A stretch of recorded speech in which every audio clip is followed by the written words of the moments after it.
नमस्कार, आप सभी का स्वागत है। आज जो टॉपिक हम करने जा रहे हैं वो है हमारा paper concepts in comparative political analysis, BA honours political science, fourth semester, Delhi university. इसका आज हम सिक्स्थ यूनिट करने जा रहे हैं जो कि इलेक्टोरल सिस्टम है। देखिए, इलेक्टोरल सिस्टम इस यूनिट के अंदर हमें different type of electoral systems को हमें पढ़ना है, जिसमें first pass the post system, जिसे प्लूरैलिटी सिस्टम भी कई बार बोला जाता है, प्रोपोर्शनल रिप्रेजेंटेशन पीआर सिस्टम भी बोला जाता है, और मिक्स रिप्रेजेंटेशन। तो इस यूनिट को करने से पहले आप सभी को एक एक अंडरस्टैंडिंग होनी चाहिए कि इलेक्शंस का मीनिंग क्या होता है। देखिए, इलेक्टोरल सिस्टम जो के अंदर जो इलेक्शन है उसका एक पर्टिकुलर मीनिंग है। देखिए, यहाँ पे जो इलेक्शन का जो मीनिंग है वो एक ऐसी मैकेनिज्म से है जिसे मॉडर्न जो डेमोक्रेसी है, यानी जो आधुनिक लोकतंत्र है, उसे अपनाता है, जिससे कि वो लोगों को चुन सके शासन करने के लिए, सरकार बनाने के लिए, अपने रिप्रेजेंटेटिव को इंश्योर करने के लिए। इलेक्शन एक मीडियम है, एक इंस्ट्रूमेंट है, एक मैकेनिज्म है कि जिससे हम गवर्नमेंट के अंदर लोगों को हम सेलेक्ट कर सकते हैं कि ये सरकार चलाएंगे, ये सरकार बनाएंगे। तो देखिए, अगर मोटा मोटी अगर समझिएगा, जैसे भारत का जो पॉपुलेशन है, इवन मान के चलिए कि जो 121 करोड़ है या फिर इससे अधिक है, तो इस पॉपुलेशन को, इस जनसंख्या को हम किस तरीके से, ये जो हमारे जो एमपीज हैं, यानी मेंबर ऑफ पार्लियामेंट, ये जो संसद के लोग हैं, 545 लोकसभा, राज्यसभा 245, और बाकी जो एमएलए हैं, इसके अंदर हम कैसे कन्वर्ट करते हैं, मतलब 121 करोड़ को हम इतनी कम संख्या में किस तरीके से लेके आते हैं। तो यही जो इलेक्टोरल सिस्टम है, यही इसी इसी चीज की संकल्पना प्रस्तुत करता है। ऐसे ऐसे मेथड या ऐसे फॉर्मूलाज आपको देता है जिससे कि आप इन इन पॉपुलेशंस में से इनके प्रतिनिधि को आप सामने ला सकें। तो देखिए, जो यहाँ पे जो इलेक्शन का मीनिंग आया वो ये आया है कि एक तंत्र के रूप में जिसके द्वारा सरकार की आधुनिक प्रतिनिधित्व प्रणाली विधायिका या परिषद के लिए व्यक्तियों या व्यक्तियों के समूहों को चुनती है। ठीक है, तो एक तंत्र के रूप में काम करना है जिसमें हमें व्यक्ति और व्यक्ति के समूहों को चुनने में मदद करती है। अब देखिए, टॉपिक को शुरू करने से पहले सबसे पहले हमें इलेक्शन का रोल देखना है कि डेमोक्रेसी के अंदर क्या महत्वपूर्ण रोल है। तो देखिए, अगर हम बात करें, लोकतंत्र में जो चुनाव है वो चार तरीके से प्रमुख कार्य करते हैं। ये चार प्रमुख कार्य करते हैं लोकतंत्र के अंतर्गत। लोकतंत्र में चार प्रमुख कार्य क्या क्या है? सबसे पहला है लेजिटिमाइजेशन। तो देखिए, जो लोकतंत्र में हम देखें, जो चुनाव का सबसे महत्वपूर्ण जो काम है वो है वैधता प्रदान करना या वैधीकरण प्राप्त उपलब्ध कराना। देखिए, वैधता किस तौर पे? देखिए, जब इलेक्शन होता है तो उसके माध्यम से हमारे पास कुछ रिप्रेजेंटेटिव्स चुनकर आते हैं। ये मान लीजिए 1 लाख लोग हैं, 1 लाख लोग हैं, तो 1 लाख लोग में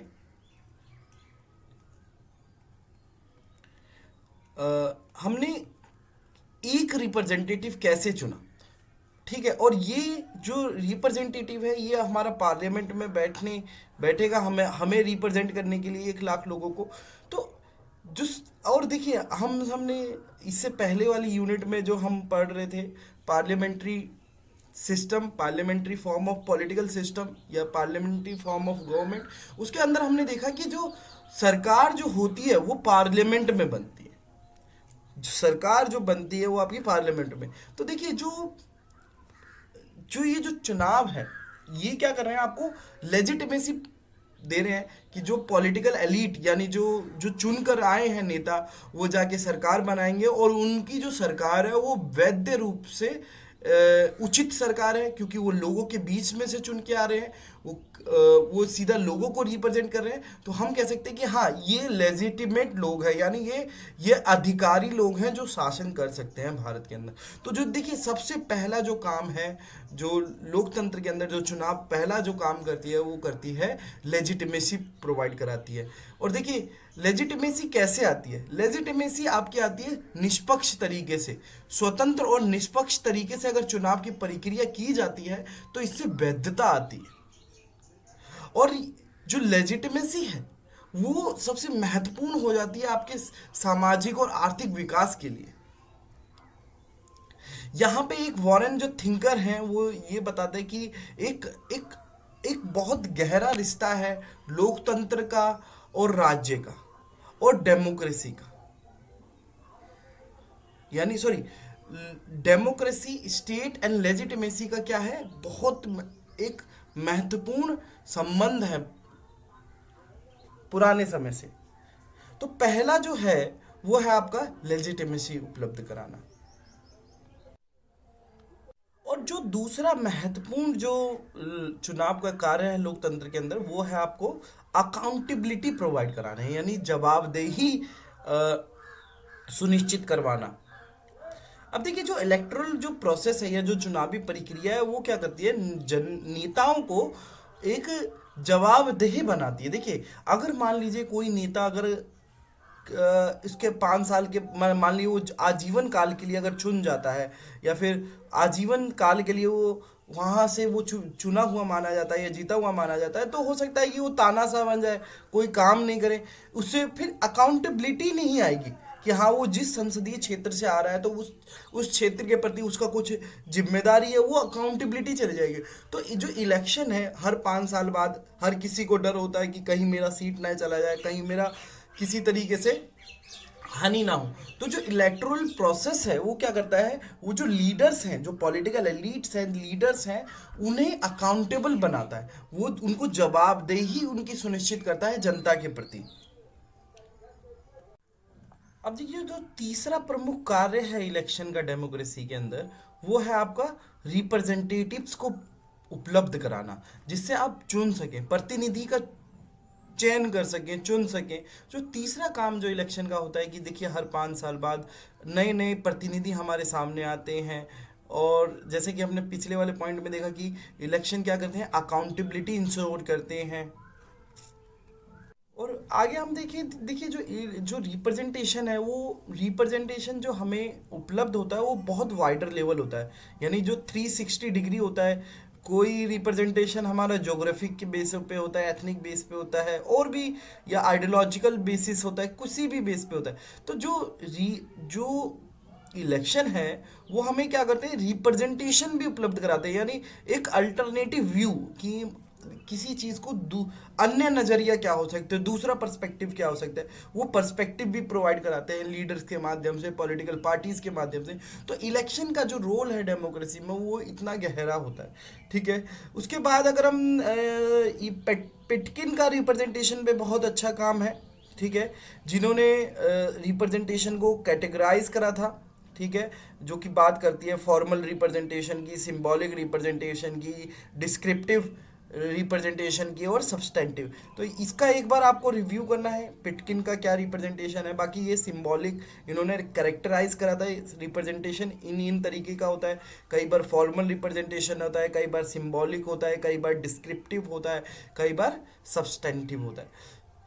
उसके बाद जो फोर्थ जो इम्पोर्टेंट रोल है इलेक्शन का इन डेमोक्रेसी वो है exercising voice and aggregating preferences. देखिए जो इलेक्शन है, जो चुनाव है, उसके अंदर होता क्या है कि जो जनता की जो राय होती है, जो जनता का ओपिनियन होता है या फिर जो जनता का मत होता है, उसको एक अलग तरीके से प्रस्तुत करा जाता है, अलग तरीके से उसका एक आवाज़ बनता है, एक आयाम स्थापित होता है उसका।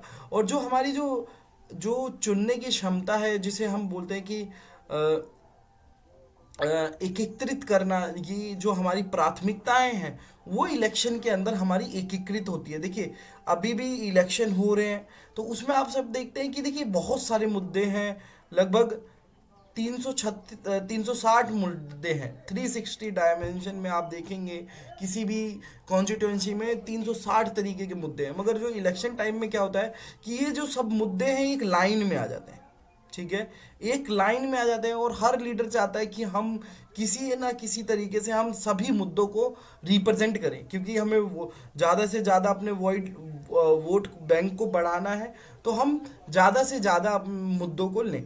ठीक है, तो एक तरीके से यहाँ पे जो प्राथमिकताएं हैं वो एकीकृत होती हैं चुनाव के समय।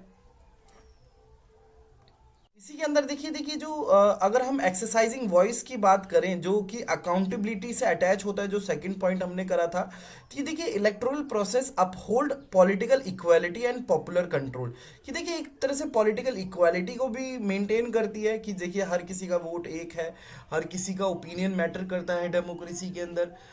जब हर किसी के वोट का मूल्य जो एक है, तो कोई भी व्यक्ति चाहे धनवान हो चाहे गरीब हो, सबके वोट का वैल्यू एक है, तो सबका जो वॉइस है वो मैटर करता है इलेक्शन के टाइम पे।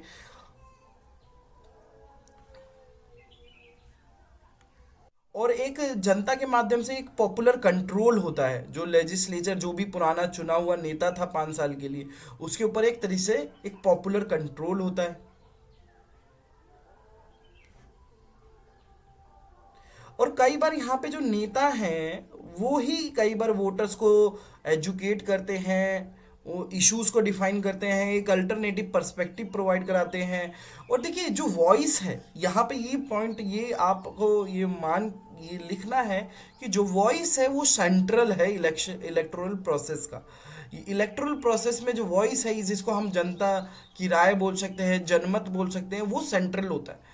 और जो कई बार क्या जो होता है कि जो इलेक्शन है वो इस वॉइस को एम्पलीफाई करता है, उसको बढ़ाता है, जवाबदेही सुनिश्चित करता है लीडर्स की। तो देखिए जो इलेक्शन के अंदर ये महत्वपूर्ण 4 कार्य हैं, जो प्रमुख 4 कार्य हैं लोकतंत्र के अंदर जो चुनाव करता है। अब हम बात करते हैं इलेक्टोरल सिस्टम की। देखिए इलेक्शन से हमने स्टार्टिंग करा, इलेक्शन के बारे में समझा, इलेक्शन क्या होते हैं, उनका डेमोक्रेसी में रोल क्या है, कि इलेक्शन को हमने जस्ट एक मैकेनिज्म के तौर पर ही समझा कि रिप्रेजेंटेटिव डेमोक्रेसी में कितना महत्वपूर्ण उनका योगदान रहता है। दूसरा हमने इलेक्शन का जो रोल है डेमोक्रेसी के अंदर वो देखा। अब हम बात करते हैं इलेक्टोरल सिस्टम की। ठीक है, देखिए इलेक्टोरल सिस्टम सिंपल सा है कि electoral system is the rules that decide how vote cast. कि देखिए चुनावी प्रणाली वो नियम है या वो नियमों का समूह है जो ये तय करता है कि वोट किस तरीके से डाले जाए। सिंपल सा, कि वो चुनावी प्रणाली वो नियमों का समूह है जो यह तय करता है कि वोट किस तरीके से डालें। ठीक है, किस तरीके से गिने जाए, ठीक है, किस तरीके से डालें। सबसे पहला, how to how vote cast, किस तरीके से डाले जाएंगे, how votes are cast counted, किस तरीके से काउंट करे जाएंगे, और किस तरीके से इनको सीट के अंदर स्थानांतरित किया जाएगा यानी ट्रांसलेट करा जाएगा। तो ये चुनावी प्रणाली का जो डेफिनेशन है, ये सभी को याद रखना है। देखिए जो इलेक्टोरल सिस्टम है यानी जो चुनावी प्रणाली है, सिंपल सा, कि वोट्स को कैसे कास्ट करा जाएगा, कास्ट। दूसरा, किस तरीके से सॉरी कास्ट में ये नहीं आएगा। दूसरा, किस तरीके से काउंट करा जाएगा। तीसरा, किस तरीके से सीट के अंदर ट्रांसलेट करा जाएगा। ये पूरा सिस्टम जो है यही आपका इलेक्टोरल सिस्टम है। यही चीज़ें इलेक्टोरल सिस्टम डिफाइन करती हैं कि किस तरीके से वोट को डाला जाए, किस तरीके से काउंट करा जाए, किस तरीके से जो वोट है उनको सीटों में तब्दील कैसे करा जाए। और ये जो चुनावी प्रणाली है, ये हर देश में हर जगह पे ये अलग अलग तरीके की है। पूरे विश्व के अंदर आप देखें तो चुनावी प्रणाली बहुत प्रकार की है। और अगर हम एकदम बेसिक लेवल पे देखें, at the most basic level, electoral system translate the voters votes cast in general election into a seat won by a party और कैंडिडेट। कि देखिए जो इलेक्शन है, जो वास्तव में अगर हम बुनियादी स्तर पे देखें तो चुनावी प्रणाली आम चुनावों में डाले गए वोटों को पार्टी और उम्मीदवार द्वारा जीती गई सीटों में बदलते हैं।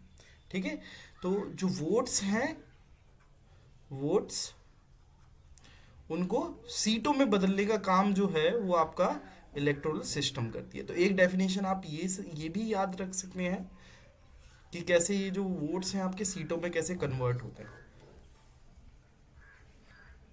और भी अगर अन्य नाम देना चाहें तो इलेक्टोरल सिस्टम को फॉर्मूला के नाम से आप बोल सकते हैं कि ये फॉर्मूला है जिससे वोट्स को इकट्ठा करा जाता है या एकीकृत करा जाता है और उससे डिसाइड करा जाता है कि कौन लूज कर रहा है, कौन जीत रहा है, किसके हाथ में ये असेंबली आएगी, किसके हाथ में ये ऑफिस जाएगा। तो ये काम जो है इलेक्टोरल सिस्टम का होता है। और देखिए हमें तीन तरीके के इलेक्टोरल सिस्टम को पढ़ना है, जिसे एक तो प्लूरैलिटी मेजोरिटेरियन सिस्टम जिसके अंदर हमारा एफ पी टी पी आता है, first pass the post system आता है, पी आर सिस्टम यानी प्रोपोर्शनल रिप्रेजेंटेशन, मिक्स्ड रिप्रेजेंटेशन। देखिए विश्व स्तर पे अगर आप देखिएगा तो बहुत तरीके के इलेक्टोरल सिस्टम यानी चुनावी प्रणाली है। तो देखिए अगर फैमिली हम देखें, अगर इलेक्टोरल सिस्टम्स की फैमिली, तो देखिए एक तरफ तो आ जाता है प्लूरैलिटी वर्सेस मेजोरिटेरियन सिस्टम जो एक ही है, उसके बाद आता है आपका मिक्स्ड, और तीसरा आपका जो है प्रोपोर्शनल रिप्रेजेंटेशन, और भी अन्य हो सकते हैं। तो ये अभी हमारा सिलेबस का पार्ट नहीं है, केवल और केवल हमें एक तो ये पढ़ना है एफ पी टी पी, दूसरा आपको ये मिक्स्ड रिप्रेजेंटेशन पढ़ना है, और तीसरा आपको प्रोपोर्शनल रिप्रेजेंटेशन पढ़ना है।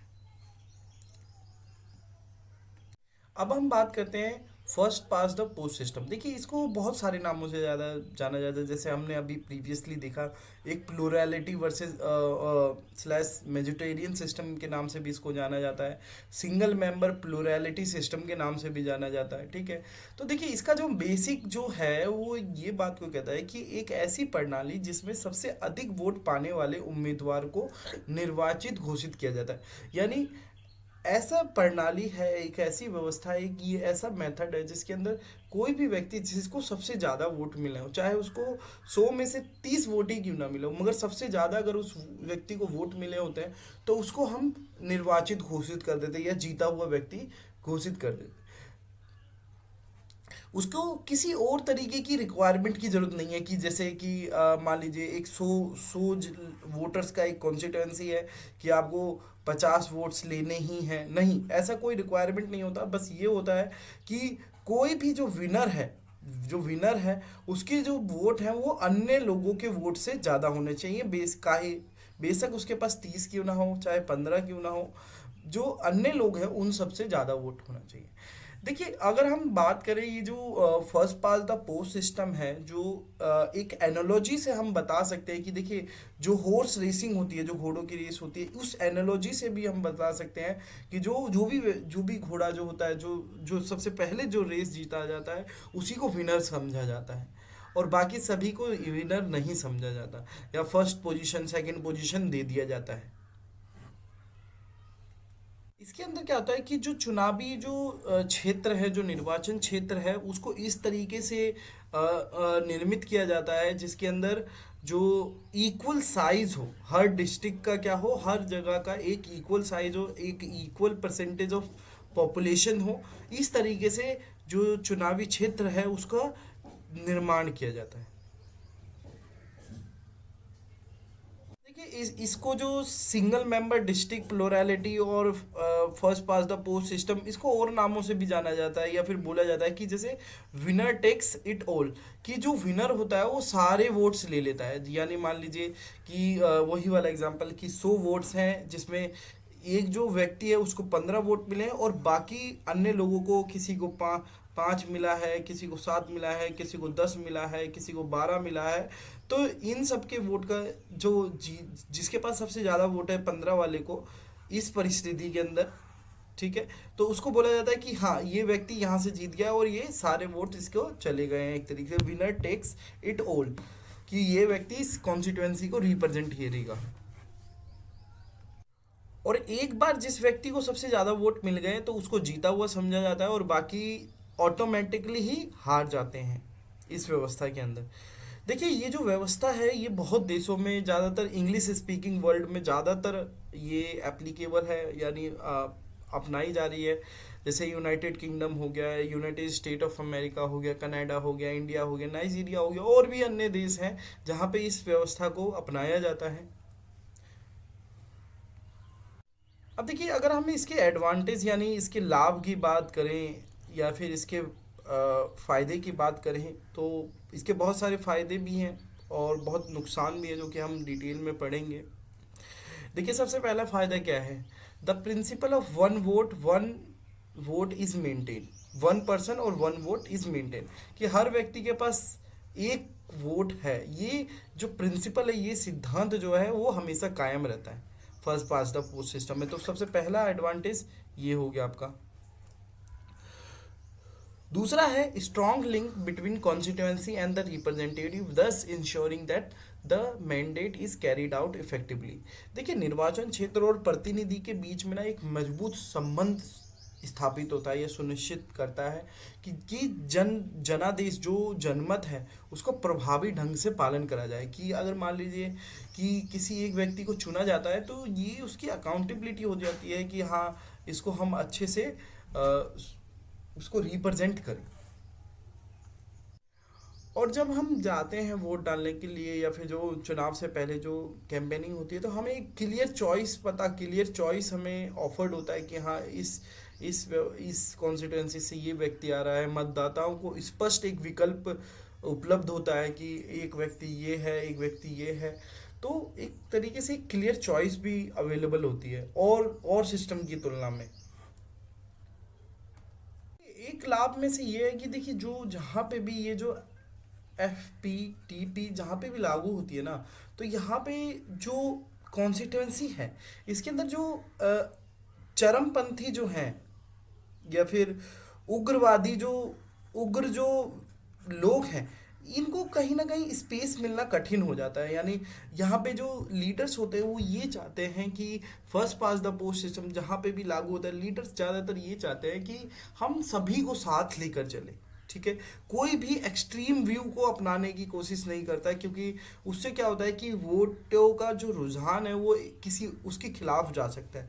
तो यहाँ पे अगर हम देखें ध्यान से, तो इस व्यवस्था के अंदर जो कि जो अतिवादी विचार हैं, ठीक है, जो जो उग्र विचार हैं, उन उम्मीदवारों की स्थिति को कम करके संयम हासिल करता है। यानी जो एकदम से चरमपंथी रुख अपना लेते हैं या उग्रपंथी, तो उनको जो स्पेस है वो इस व्यवस्था के अंदर कम मिलता है। और ज़्यादातर आप देखिएगा कि मॉडरेशन, मिला जुला, इस तरीके का व्यवहार चलता है इस मेथड के अंदर। या फिर इसका एक पॉजिटिव व्यू यही है कि ये सोसाइटी को दो भागों में ध्रुवीकरण नहीं होने देता या तीन भागों में ध्रुवीकरण नहीं होने देता। ज़्यादातर सोचता है कि नहीं, हम सबको साथ लेकर चलें। एक ऐसी व्यवस्था अपने आप निर्मित हो जाती है जब भी हम FPTP, कोई भी किसी समुदाय, किसी भी जाति, किसी भी नस्ल या फिर किसी भी तरीके से कोई भी सोशल आइडेंटिटी को छोड़ना नहीं चाहता। इवन पार्टीज कोशिश करती हैं कि हम नए नए मुद्दों को समाहित करें। कोई भी हम जो व्यू है उसको बहुत उग्र तौर पे हम अपने कॉन्स्टिट्यूएंसी के कैंपेन में हम ना लेके आए। तो ये एक संयम भी यहाँ पे हम सबको मिलता है।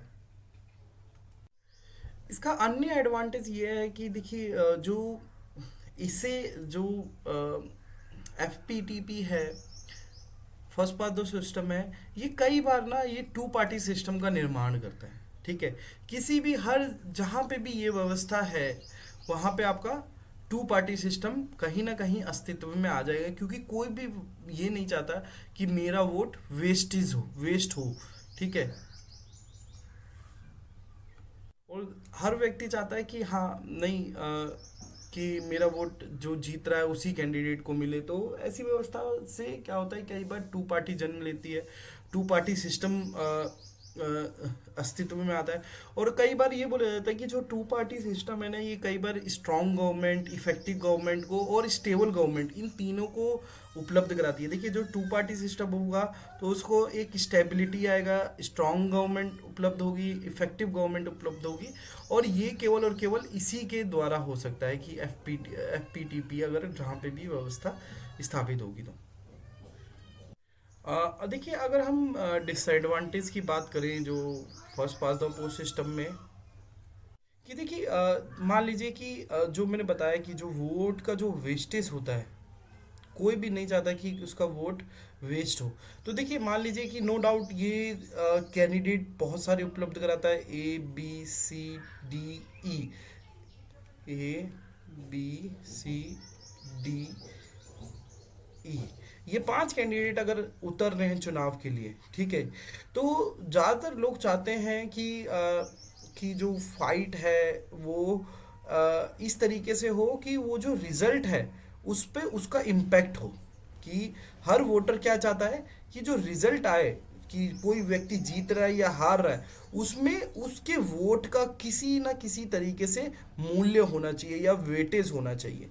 तो इस व्यवस्था में क्या होता है कि कई बार जो वोटर्स है वो ये नहीं चाहता कि उसका वोट किसी भी तरीके का प्रभाव स्थापित ना कर पाए। तो कई बार क्या होता है कि वो जो वोटिंग होती है कई बार कोई भी 2 या 3 लोगों के बीच में संपन्न होती है, बाकी ए और ई को वोट नहीं दिया जाता, या फिर कोई भी 3 जो कैंडिडेट हैं उनके बीच में, और 3 भी नहीं तो अति में अगर आप देखेंगे एकदम चुनाव के लास्ट में आएंगे तो कोई 2 ही वोटर, जो 2 ही जो लीडर हैं, 2 ही जो रिप्रेजेंटेटिव, उनके बीच में फाइट हो रही होती है, क्योंकि वोट्स जो हैं उनका ध्रुवीकरण हो चुका होता है, और हर व्यक्ति यही चाहता है कि मेरा वोट वेस्ट ना हो, और कहीं ना कहीं जो फाइनल जो वर्डिक्ट आया है, कोई लीडर चुन रहा है या कोई हार रहा है, तो उसमें मेरे वोट का कहीं ना कोई एक मूल्य होना चाहिए। तो इस व्यवस्था के अंदर हम ये देख सकते हैं, एग्जाम्पल के तौर पे आप देख सकते हैं कि जो 2002 का जो इलेक्शन था, जो प्रेसिडेंशियल इलेक्शन था, तो उसका हम एक रेफरेंस देख सकते हैं। और जो दूसरा जो प्रॉब्लम है वो है गैरी मेंडरिंग। देखिए, ये जो गैरी मेंडरिंग है ना, इस वर्ड को लिख लीजिएगा, ये एक डिसएडवांटेज है एफपीटीपी का। देखिए क्या होता है कि कई बार जो पॉलिटिकल एलीट होते हैं, जो पावरफुल लोग होते हैं ना, वो कॉन्स्टिट्यूएंसी का इस तरीके से निर्माण करते हैं कि उनकी पार्टी या उनके लोगों को फायदा हो। ठीक है, तो ये देख सकते हैं। देखिए एक तरफ से इस तरीके से कॉन्स्टिट्यूएंसी डिफाइन है, जिसमें वोट्स देखेंगे तो जैसे ऑरेंज वाला देखिए कि ये 4 है और ये 3 7, और ये देखिए 1 2 3 4 5 6 7 8, और ये भी 8। तो ये ठीक है, बट कई बार क्या होता है, जो पॉलिटिकल एलीट होते हैं वो इस तरीके से डिफाइन करते हैं कि जिस तरफ उनकी पार्टी के वोट्स ज़्यादा हैं उस तरीके से हम कॉन्स्टिट्यूंसी का निर्माण करेंगे। तो ये एक प्रॉब्लम आता है एफपीटीपी में। भी बहुत सारे थिंकर्स हैं जिन्होंने ये मत दिया है कि देखिए, ये कहीं ना ये जो प्रक्रिया है ये एक्सक्लूजनरी है, ये सबको इंक्लूड नहीं करती, सबको समाहित नहीं करती, कहीं ना कहीं ये लोगों को एक्सक्लूड करती है या उसका बहिष्कार करती है, लोगों को हटाती है। ये वास्तव में एक तरह से रिप्रेजेंटेटिवनेस नहीं उपलब्ध कराती, यानी प्रतिनिधित्वात्मक स्वरूप नहीं उपलब्ध कराती, या थी लोगों का प्रतिनिधि ठीक से नहीं करती, प्रतिनिधित्व ठीक से नहीं करती। तो ये सब इसके डिसएडवांटेज हैं। अब देखिए, जो effect of voting and election में ना, एक डूवर्जर जो थिंकर हैं जिनका पॉलिटिकल पार्टी इलेक्टोरल सिस्टम के ऊपर बहुत इंपॉर्टेंट वर्क रहा है, उन्होंने एक एक शुरू में एक अपनी परिकल्पना दी थी, उससे वो थ्योरी बनी यानी सिद्धांत बना, और ज़्यादातर जगहों पे वो जब एप्लीकेबल होने लगा तो वो उसके बाद वो नियम बन गया। तो उनके अनुसार ये जो नियम है इलेक्टोरल सिस्टम में, ये इस तरीके का है कि देखिए जहाँ पर भी जो प्लूरैलिटी रूल इलेक्शन सिस्टम होगा, यानी एफपीटीपी होगा, वहाँ पे ज़्यादातर आपको क्या होगा, 2 पार्टी सिस्टम आपका क्रिएट हो जाएगा। तो जो डुवर्जर जो थिंकर है उनका जो बेसिक पॉइंट ये है कि जहाँ पे भी ये first pass the post system होगा, वहाँ पे एक तरीके से 2 पार्टी सिस्टम क्रिएट होगा। जो पॉलिटिकल पार्टी सिस्टम जो क्रिएट होगा वो 2 डोमिनेंट पार्टी हमारे सामने होगी। नो डाउट और भी अन्य पार्टीज होंगी, मगर डोमिनेंट तौर पे 2 ही पार्टी रहेगी जो डिसाइड करेगी कि किसकी सरकार बनती है किसकी नहीं बनती है। ठीक है, या फिर इन दोनों पार्टियों के बीच में ही यही डिसाइड होगा कि इसकी सरकार बनेगी या इसकी सरकार बनेगी।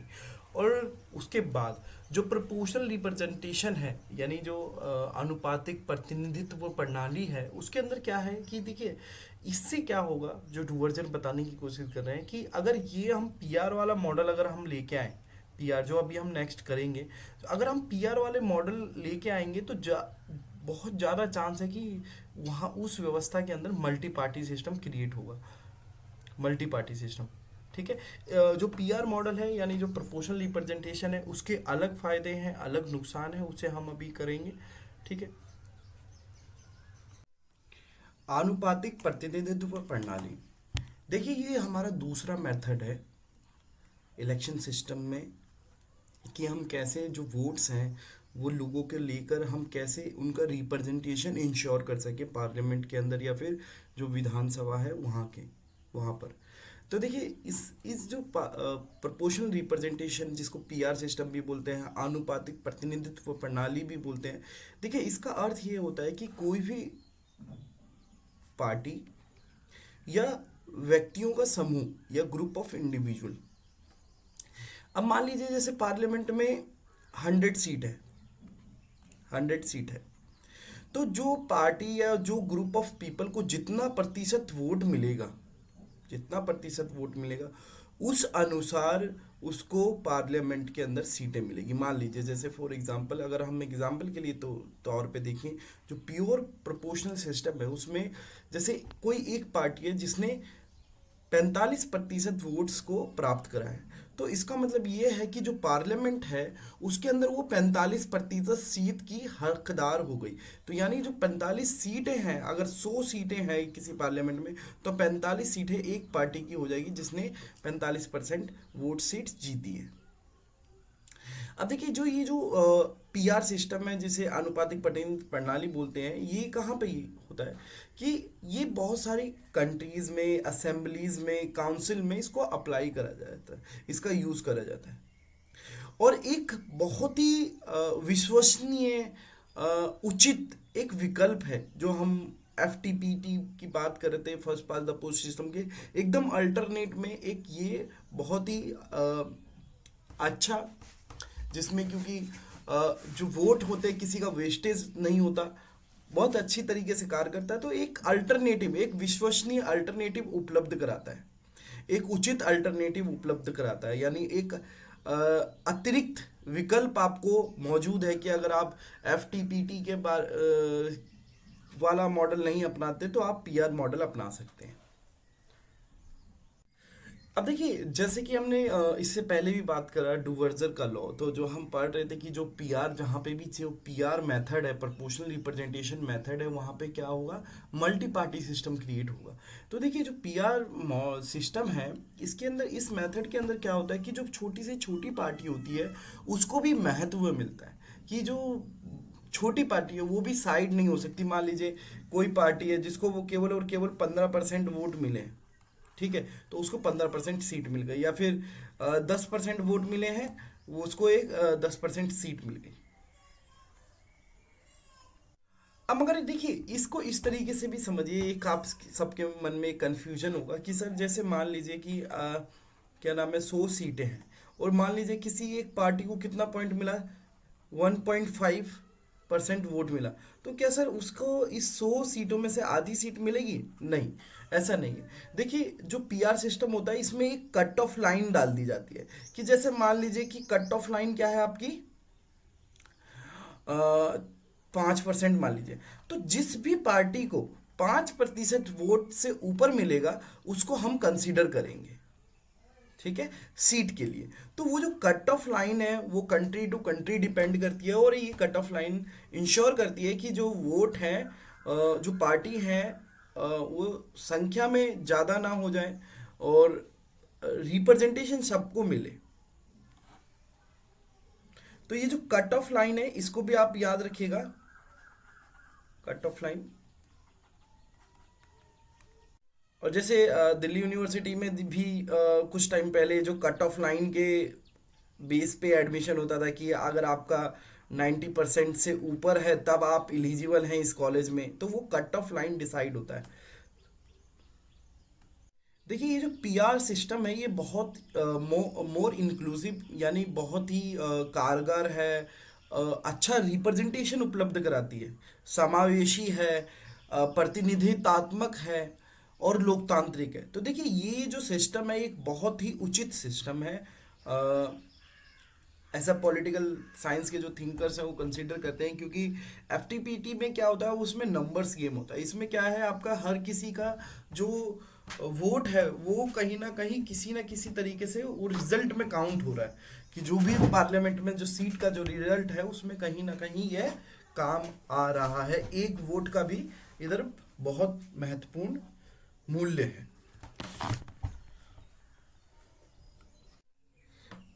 बहुत सारी कंट्रीज में ये डिबेट है कि क्या हमें जो first pass the post system है उससे आगे बढ़कर क्या हमें ज़्यादा अधिक समावेशी जो मेथड है रिप्रेजेंटेशन का, क्या उसकी ओर हमें आगे बढ़ना चाहिए। तो बहुत सारी कंट्रीज़ हैं जिसमें ये डिबेट बना हुआ है कि हमको पीआर की तरफ आगे बढ़ना चाहिए, क्योंकि वो ज़्यादा समावेशी है, ज़्यादा प्रतिनिधित्व उपलब्ध कराता है, ज़्यादा लोकतांत्रिक है।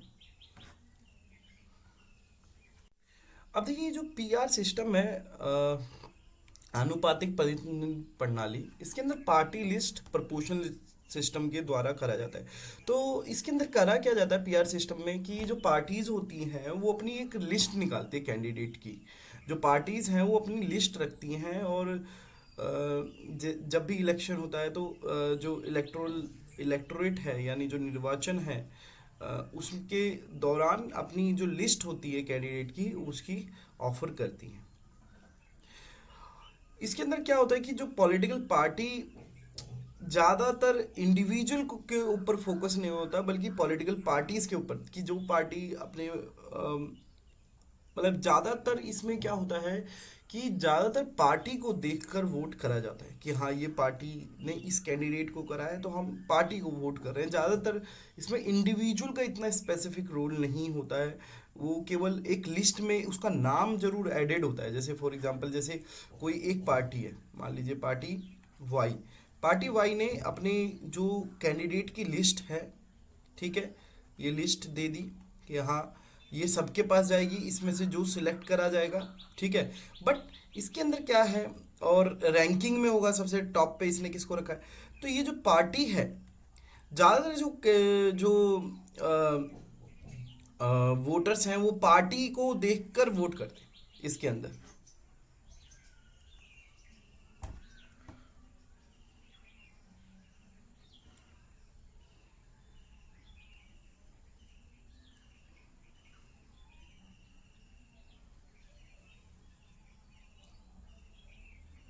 तो जो पीआर सिस्टम के अंदर जो पार्टी प्रोपोर्शनल एक जो फॉर्म है उसके अंदर भी हमारे दो तरीके के ओपन, एक तो ओपन लिस्ट होती है, एक होती है क्लोज लिस्ट। देखिए ओपन लिस्ट के अंदर क्या होता है कि जो वोटर्स हैं वो अपने ऑर्डर को प्रेफरेंस कर सकते हैं, कि जो पार्टी ने कैंडिडेट दिया है कि हाँ हम इस कैंडिडेट को, जैसे नंबर से 1 2 3 4 5 6 7, तो हाँ सातवें नंबर को हम टॉप पे रखना चाहते हैं, फिर उसके बाद दूसरे नंबर को। तो ओपन लिस्ट में क्या होता है कि जो वोटर्स हैं उनके पास ये फ्रीडम होता है कि वो अपनी प्रेफरेंस को ऑर्डर कर सकें, ठीक है। और क्लोज लिस्ट में क्या होता है कि जो कैंडिडेट्स दिए जाते हैं केवल और केवल उनको वोट करा जाता है, और पार्टी डिसाइड करती है कि किसको ऊपर रखा जाए।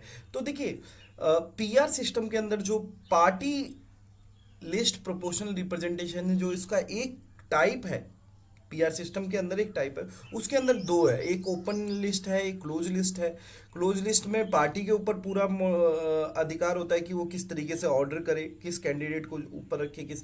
और ओपन लिस्ट में क्या होता है कि जो वोटर्स हैं वो जब वोट डालते हैं तो वो प्रेफरेंस बता सकते हैं कि हाँ हम इसको वोट देना चाहते हैं, फिर इसको, फिर इसको। तो इस तरीके का ये मेथड होता है। अब देखिए ये जो पीआर पीआर जो सिस्टम है जिसमें पार्टी लिस्ट का वाला जो फर्स्ट फॉर्म है, देखिए इसमें ना डिस्ट्रिक्ट मैग्नीट्यूड भी एक इम्पॉर्टेंट पॉइंट है। देखिए डिस्ट्रिक्ट मैग्नीट्यूड का मतलब यह है कि यहाँ पे चांसेस है कि जो स्मॉल पार्टीज हैं वो एक पर्टिकुलर डिस्ट्रिक्ट में अपना मेजोरिटी हासिल कर सकती हैं। तो जो मल्टी पार्टी सिस्टम का जो क्रिएशन है वो इस बेसिस पे है कि देखिए जो क्षेत्रीय पार्टी हैं उनका भी कहीं ना कहीं योगदान होता है, क्योंकि इसमें कोई भी वोट वेस्टेज नहीं होता है, ठीक है। और जितना बड़ा डिस्ट्रिक्ट मैग्नीट्यूड यानी डीएम होगा उतना ज़्यादा डाइवर्सिटी होगी। मान लीजिए कि जैसे एक एक क्षेत्र है जहाँ से कोई एक पर्टिकुलर पार्टी है, एम पार्टी, और एक क्षेत्र है जो पहाड़ों का वाई पार्टी, ये जीत रही है। तो मान लीजिए ये पार्टी यहाँ से जीत रही है, ये पार्टी यहाँ से जीत रही है, और जब पार्लियामेंट में जो होगा, जो सीट शेयरिंग होगा, तो उसमें डाइवर्सिटी होगी यानी विविधता होगी। देखिए जो पीआर सिस्टम में जो दूसरा जो उसका टाइप है, एक तो पार्टी लिस्ट हो गया, ठीक है, एक तो पार्टी लिस्ट हो गया, एक पार्टी लिस्ट हो गया। दूसरा आता है हमारा सिंगल ट्रांसफरेबल वोट सिस्टम, जिसे एसटीवी के नाम से जाना जाता है। अब देखिए जो एस टी वी है, ये जो सेकंड फॉर्म है प्रोपोर्शनल रिप्रेजेंटेशन का। अब ये देखिए, ये जो एप्लीकेबल होता है, ये जो मल्टी मेंबर कॉन्स्टिट्यूएंसीज होती है वहाँ पे रैंकिंग ऑर्डर के लिए होता है। कि जैसे मान लीजिए कि जैसे पार्टी जो कैंडिडेट है ए बी सी डी, अब इसमें जो वोटर्स हैं वो वोट करते हैं, ठीक है। और जिसके पास सबसे ज़्यादा वोट्स होते हैं वो अगर एक क्राइटेरिया को पार कर जाता है तो वो जीता हुआ माना जाता है। और मान लीजिए वो जो क्राइटेरिया है उसको कोई भी अगर पार नहीं कर पाता, जैसे मान लीजिए कोई भी क्राइटेरिया है कि जैसे 60% वोट का एक कट ऑफ बना दिया यहाँ पे, ठीक है। तो कोई भी अगर मान लीजिए चार कैंडिडेट में से किसी भी एक कॉन्स्टिट्यूएंसी में से कोई भी इस 60% को कोई पार नहीं कर पाता, तो क्या होता है कि जो वोट तो सिंगल होता है कि जब लोग वोट करते हैं तो अपने प्रेफरेंस ऑर्डर में देते हैं कि हाँ, मैं ए को 1 नंबर पे रखना चाहूँगा, बी को 3 नंबर पे रखना चाहूँगा, सी को 2 नंबर पे, डी को 4 नंबर पे। तो अगर कोई भी इस क्राइटेरिया को पार नहीं कर रहा होता है तो जो जिसके सबसे कम है वोट्स, जैसे मान लीजिए जो डी के परसेंटेज ऑफ वोट्स है जैसे 15% है, वो सब इनके ट्रांसफर हो जाते हैं। कि फिर जो देखा जाता है जो कैंडिडेट ने वोट कराया है, ए को कितने नंबर पे रखा है, बी को कितने। तो इसमें क्या होता है, जो सिंगल जो वोट होता है वो ट्रांसफर हो जाता है, ट्रांसेबल हो जाता है इस वाले सिस्टम के अंदर। इसमें जो रैंक्ड है, प्रेफरेंशियल वोटिंग है, उन सब का प्रयोग करा जाता है। सेकंड, इसको दूसरे नामों से भी जाना जाता है, जैसे हेयर क्लर्क प्रणाली या फिर हेयर क्लर्क मॉडल भी इसके नाम से जाना जाता है। अब देखिए जो सिंगल ट्रांसफरेबल वोट सिस्टम है, इसके अंदर एक कोटा निकाला जाता है कि देखिए, अगर किसी व्यक्ति को अगर कोटा से कम वोट मिल रहे हैं तो उसके जो वोट्स हैं वो दूसरी जो वोटर की जो प्रेफरेंस है उसको कंसिडर करा जाए। तो इसके अंदर जो कोटा निकालने का यही फॉर्मूला है कि जो total number of votes cast है और number of seats to be fulfilled +1। देखिए इस तरीके से एक फॉर्मूला निकाले। जैसे अगर एग्जांपल देखें हम, अ, अगर 2000 वोट्स हैं और 4 सीट हैं, तो चार सीट है एक कॉन्स्टिट्यूएंसी में, देन कोटा निकालने का फॉर्मूला क्या होगा कि टोटल नंबर ऑफ वोट्स कितना है आपका, 2000, oh sorry 20,000, number of seat to be filled ये है आपका 4 सीट हैं, ठीक है, +1 और +1। तो इस तरीके से ये जो फॉर्मूला निकलेगा अगर आप देखेंगे तो ये आपका 4001 वोट का जो है वो आपका कोटा बनेगा।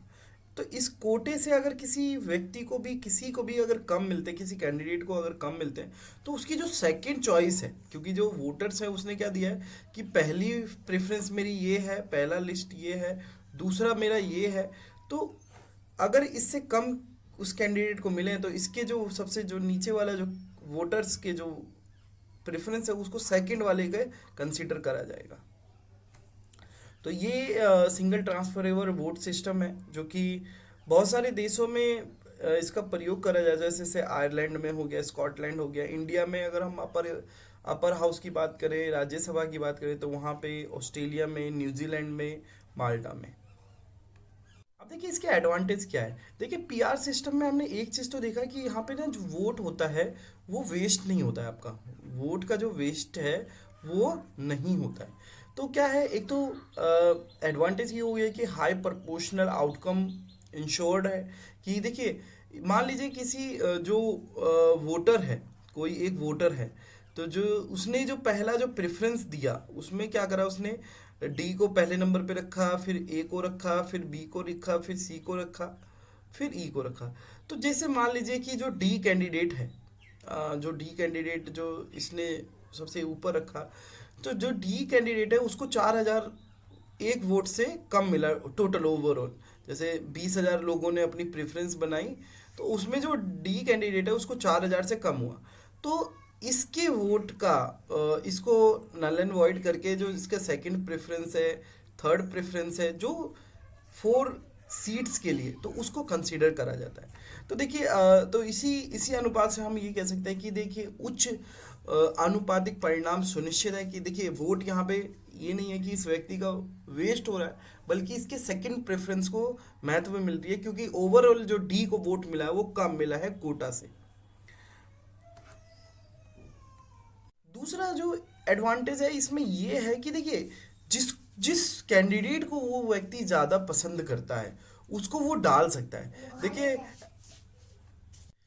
First pass the post system में देखिए हमने सबने यही पढ़ा कि जो इसमें जो वोटर्स है वो ये नहीं चाहता कि मेरे वोट का जो वेस्टेज हो या फिर मेरा जो वोट है उसका किसी भी तरीके से वो रिजल्ट को इफेक्ट नहीं करता हो। हर कोई चाहता है कि मेरा वोट कहीं ना कहीं रिजल्ट को इफेक्ट करे, चाहे वो जीतने में चाहे हारने में। तो अ, तो इस व्यवस्था में क्या होता है कि ज़्यादातर लोग क्या होता है, कई बार अपनी पसंद के कैंडिडेट के अलावा भी वोट करते हैं कि नहीं इसके ज़्यादा जीतने के चांसेस हैं। मगर इस वाली व्यवस्था में जो सिंगल ट्रांसफरेबल वोट सिस्टम है उसके अंदर ज़्यादा से ज़्यादा, और देखिए जो अकाउंटेबिलिटी है कैंडिडेट्स का या फिर जो लीडर है तो उनका अकाउंटेबिलिटी भी इंश्योर होता है, एक अच्छा कंपटीशन भी मिलता है, दूसरा एक क्वालिटी का रिप्रेजेंटेशन भी मिलता है इस सिस्टम के अंदर। तो ये इनके एडवांटेज हैं। और जब मल्टी मेंबर कॉन्स्टिट्यूंसी है तो ये इंश्योर है कि पब्लिक के पास बहुत सारे ऑप्शन हैं, वो अपना आराम से जिसको वोट देना चाहें वो दे सकते हैं। अब देखिए जो सिंगल ट्रांसफरेबल वोट है, अगर उसके अंदर हम अगर डिसएडवांटेज देखें, अगर खामियां देखें, तो देखिए जो इंट्रा पार्टी है यानी जो पार्टी के अंदर जो है उसके अंदर जो राइवलरी कंपटीशन ज़्यादा हमें देखने को मिलता है,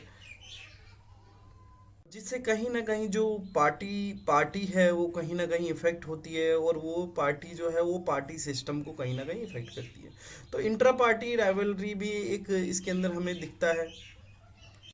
दूसरा इसका डिसएडवांटेज देखिए कि देखिए कहीं ना कहीं ये जो व्यवस्था है, जो पीआर का जो ये वाला मॉडल है, इवन जब पीआर भी है, जो एसटीवीटी है, ये एक तरह से मल्टी पार्टी सिस्टम को क्रिएट करती है, एक मतलब बहुदलीय व्यवस्था का उत्पन्न करती है। और दूसरा ये है कि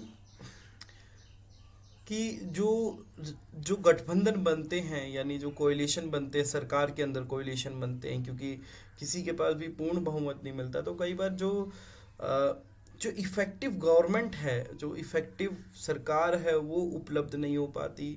एक तरह से मिली जुली सरकार रहती है, तो कई बार ये उत्पादकता को भी कहीं ना कहीं, जो डेवलपमेंट है, जो प्रोडक्टिविटी है, वो कहीं ना कहीं इफ़ेक्ट करती है। तो ये सब इसके डिसएडवांटेज हैं। अगर आप इसके अंदर देखना चाहें तो देखिए जो पीआर, और कई बार क्वेश्चन जो आएगा वो इसी फॉर्मेट में आएगा, कंपैरिजन मेथड में आएगा। तो जिनको भी नोट मेकिंग करना है कि जैसे first pass the post system and proportional representation के एडवांटेज क्या है, डिसएडवांटेज क्या है, क्या उनका कंपैरेटिव एनालिसिस हो सकता है या नहीं हो सकता। तो देखिए अगर आप सब देखना चाहें, जैसे first pass the post system जो हमने करा है, ये एक स्ट्रॉन्ग जोग्राफिक रिप्रेजेंटेशन इंश्योर करता है, अकाउंटेबिलिटी इंश्योर करता है, और इजीली हम इसको अप्लाई कर सकते हैं। उसके अंदर थोड़ा सा हमें मैथ्स करना पड़ता है, कोटा निकालना होता है, और सिंपल टू अंडरस्टैंड है, वोटर्स को क्लियर कट एक चॉइस अवेलेबल होता है, एक कोहेरेंट ओपोजिशन का भी निर्माण करता है कि ठीक है कि जब टू पार्टी सिस्टम क्रिएट होगा तो एक पार्टी पावर में होगी और एक पार्टी विपक्ष में होगी या फिर ओपोजिशन में होगी। जो एक्सट्रीमिस्ट पार्टी हैं, जो अतिवादी पार्टियां, उसको दूर करता है। वोटर्स को कैंडिडेट को चुनने का लाभ मिलता है। यहाँ पे जो पीआर सिस्टम है इसमें पार्टी को हम ज़्यादातर महत्व देते हैं, यहाँ पे कैंडिडेट को। और बाकी देख सकते हैं कि इधर जो माइनॉरिटी पार्टी है उसको स्पेस नहीं मिलता, माइनॉरिटीज़ को एक्सक्लूड करा जाता है, विमेन को एक्सक्लूड करा जाता है, वोट भी बहुत सारे वेस्ट होते हैं। तो ये सब इसके जो नेगेटिव यानी डिसएडवांटेज हैं। और same with list proportional representation, proportionality मिलती है, नो डाउट, इंक्लूसिविलिटी मिलती है, इंक्लूसिवनेस मिलता है, माइनॉरिटी रिप्रेजेंटेशन मिलता है, वोट बहुत ही कम वेस्ट होते हैं, विमेन का रिप्रेजेंटेशन इंश्योर होता है। तो बहुत सारे इसके बेनिफिट्स हैं जो कि ये यहाँ पे लिखे गए हैं। आप सब यहाँ से इसको पॉइंट बाय पॉइंट याद कर सकते हैं। ये इसका इसका रेफरेंस पॉइंट है। अब देखिए, अब आते हैं हम मिक्स्ड रिप्रेजेंटेशन। देखिए, मिक्स रिप्रेजेंटेशन का मतलब ये हुआ कि देखिए, हम ना दोनों की क्वालिटी को लेके चल रहे हैं। यानी मिक्स्ड के अंदर हम क्या कर रहे हैं कि हम ये मेजोरिटेरियन जो एफ पी टी पी और साथ साथ प्रोपोर्शनल पी आर सिस्टम भी हम साथ लेके चल रहे हैं। तो मिक्स्ड रिप्रेजेंटेशन में यही इंश्योर करा जाता है कि हम दोनों मेथड का यूज़ करके हम एक अच्छा रिप्रेजेंटेशन इंश्योर करें, यानी प्रतिनिधित्व उपलब्ध कराएं। तो इसके अंदर जो है एडिशनल मेंबर सिस्टम एक मेथड आता है मिक्स्ड रिप्रेजेंटेशन में। तो जो एडिशनल मेंबर सिस्टम है, इसके अंदर क्या है कि देखिए, जो बात करा हमने, जो प्लूरैलिटी सिस्टम है जिसको एफ टी पी टी, जो first past the post system और प्रोपोर्शनल रिप्रेजेंटेशन दोनों को कंबाइन करता है। और क्या वो होता है कि देखिए, कुछ सीट्स को तो क्या करा जाता है, कुछ जो सीट्स हैं, जैसे मान लीजिए जो पार्लियामेंट है, जो संसद है, उसकी कुछ सीट्स को हम फर्स्ट पास दी पोस्ट सिस्टम से हम फिल करेंगे, और कुछ जो सीट्स हैं उसे हम पीआर से फिल करेंगे। तो दोनों की क्वालिटी यहाँ पे हो गई। और देखिए, वोटर्स हैव टू वोट्स। यहाँ पे देखिए, इस वाली व्यवस्था के अंदर जो एडिशनल मेंबर सिस्टम है, यानी जो मिक्स रिप्रेजेंटेशन के अंदर आता है, इसके अंदर जो वोटर्स हैं उसके पास दो वोट हैं। ठीक है, टू वोट्स होते हैं। एक पॉलिटिकल पार्टी के लिए होता है और एक कैंडिडेट के लिए होता है। तो जो पॉपुलर वोटिंग होती है उसमें हम कैंडिडेट को देते हैं, और जो प्रोपोर्शनल रिप्रेजेंट है उसमें हम पार्टी को देते हैं।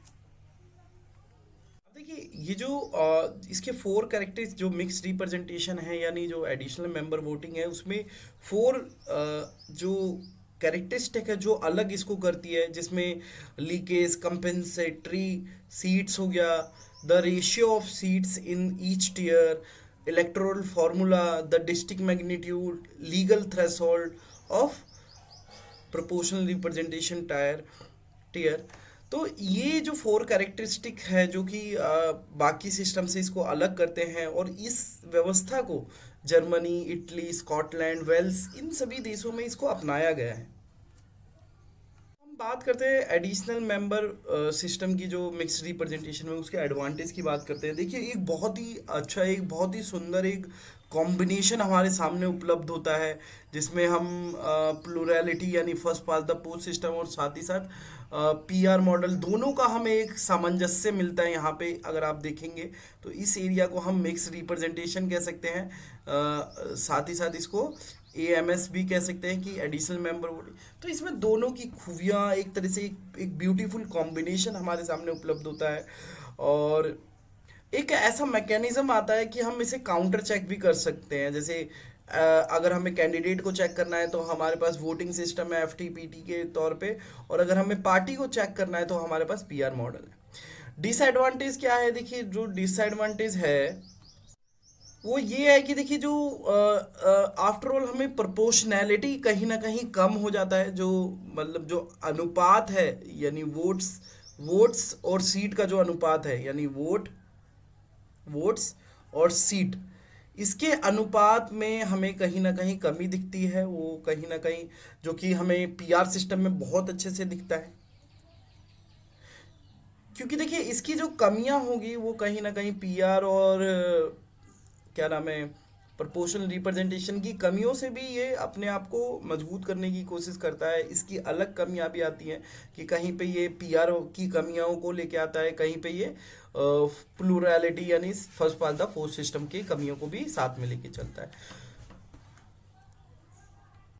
और दूसरी कमियों के तौर पे आप देख सकते हैं कि जो पार्टीज है वो कहीं ना कहीं एक डोमिनेंट रोल में आती है। वही डिसाइड करती है कि किस कैंडिडेट को कौन सी जगह पे प्लेस करा जाए। यानी जो पार्टी लिस्ट है और जो पार्टी का जो दबदबा है इस सिस्टम में कहीं ना कहीं दोबारा उभर के सामने आता है। तो ये सब इनकी खामियां हैं।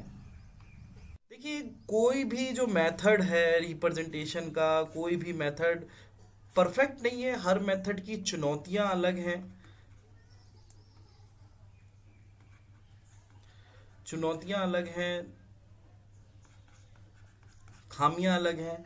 और एक हमेशा से एक द्वंद है कि जो केनेथ एरो ने भी बताया कि देखिए, कोई भी मेथड ना परफेक्ट मेथड नहीं है। सब क्या है, कॉन्टेक्चुअल हैं।